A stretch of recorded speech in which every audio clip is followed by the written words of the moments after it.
উত্তর কোরিয়ার নেতা কিম জং উনের সঙ্গে সাক্ষাৎ করার ইচ্ছা প্রকাশ করেছেন মার্কিন প্রেসিডেন্ট ডোনাল্ড ট্রাম্প। সোমবার হোয়াইট হাউসে দক্ষিণ কোরিয়ার প্রেসিডেন্ট লি জে মিয়ং এর সঙ্গে বৈঠকে তিনি এ আগ্রহের কথা জানান। দক্ষিণ কোরিয়ার নতুন প্রেসিডেন্ট লি জে মিয়ংকে প্রথমবারের মতো হোয়াইট হাউসে স্বাগত জানানোর সময় ট্রাম্প ওভাল অফিসে সাংবাদিকদের বলেন, আমি ভবিষ্যতে সুবিধামতো সময়ে কিম জং উনের সঙ্গে দেখা করার জন্য অধীর আগ্রহে অপেক্ষা করছি। আমি এই বছর তার সাথে দেখা করতে চাই।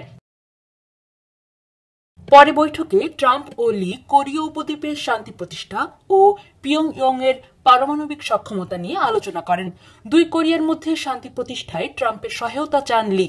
তিনি বলেন, আমি মনে করি আপনি বিশ্ব শান্তি বিষয়ে সবচেয়ে বেশি আগ্রহী ও বাস্তব সাফল্য অর্জন করা প্রথম প্রেসিডেন্ট। তাই আমি আশা করি আপনি কোরীয় উপদ্বীপের শান্তি প্রতিষ্ঠা করবেন, কিম জং উনের সঙ্গে সাক্ষাৎ করবেন। তিনি আরো বলেন, ট্রাম্প যদি শান্তির দূত হতে চান তবে তিনি সক্রিয়ভাবে সমর্থন করবেন। তার মতে উত্তর ও দক্ষিণ কোরিয়ার মধ্যে চলমান উত্তেজনা সমাধান করার মতো একমাত্র ব্যক্তি ট্রাম্পই।